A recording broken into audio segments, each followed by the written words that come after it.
everyone, my name's Rakic. I'm a third-year medical student at Wayne State University in Detroit, Michigan. I am doing my clinical rotations here at Henry Ford Hospital, also in Detroit, Michigan. It is a beautiful, balmy 20-degree morning here in Detroit, so I'll keep this a little bit short. But essentially, I'll be showing you what it's like to do a day in the life of an IR at Henry Ford, and we're going to be documenting a really cool liver case that should hopefully involve 3 really unique procedures. So stay tuned, and I hope you enjoy the video. Thanks for tuning in.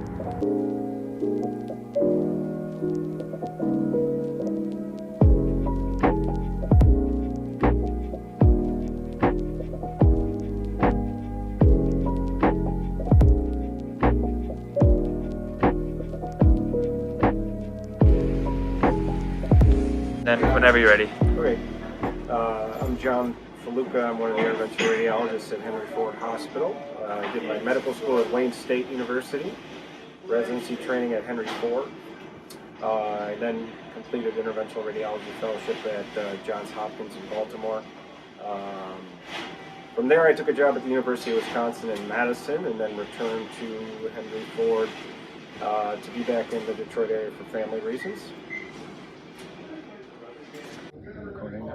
Yep. All right, so what we're doing here today is a bland embolization. When I do outpatient angiography, I usually use a radial approach. It's more comfortable for the patient in the post-procedure period, especially somebody like this that may have significant post-embolization syndrome. So here we have our radial catheter coming down, and we've selected the celiac. And as we progress through, from the right hepatic artery, you can see the significant tumor vascularity, which corresponds to the known lesion that was seen on imaging as well as biopsy.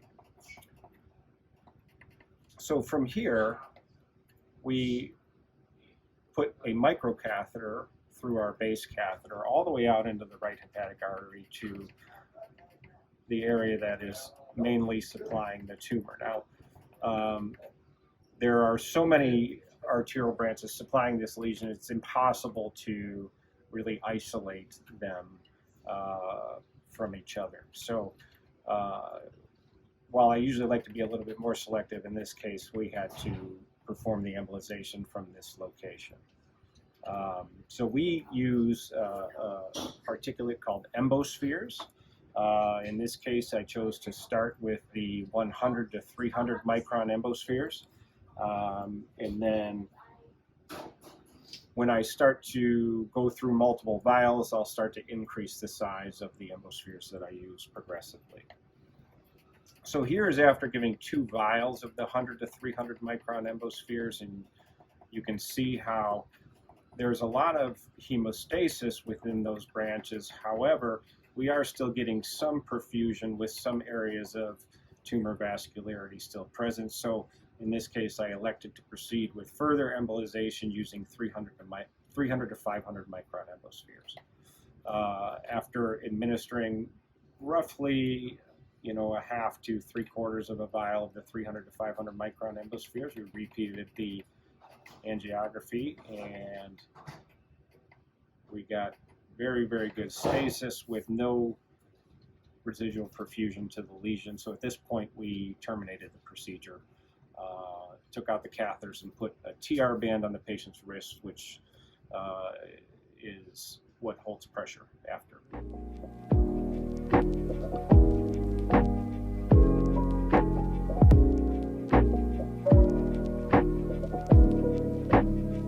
Alright, so for those students that are interested in IR, I certainly would encourage you guys to check it out. I mean, I think personally it is the best field in medicine. It's constantly changing and evolving. I see new things, almost every day, things that I haven't encountered before, which certainly make it exciting. It's important, obviously, to perform well in school.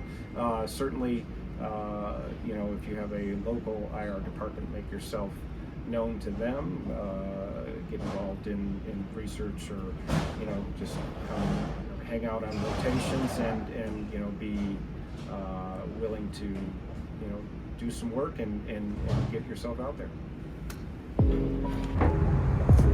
Thank you guys so much for tuning in, for staying through the entire video, and I really hope you learned something. For me, it was a really cool case to see, really cool to see such a strong contrast from before and after the embolization, and just to see the entire breakdown of the case from an IR perspective. I hope that you got something out of this, and just want to say thanks again for tuning in. That was it for a day in the life of an IR for a Henry Ford IR doc in the best city in the world. See y'all next time.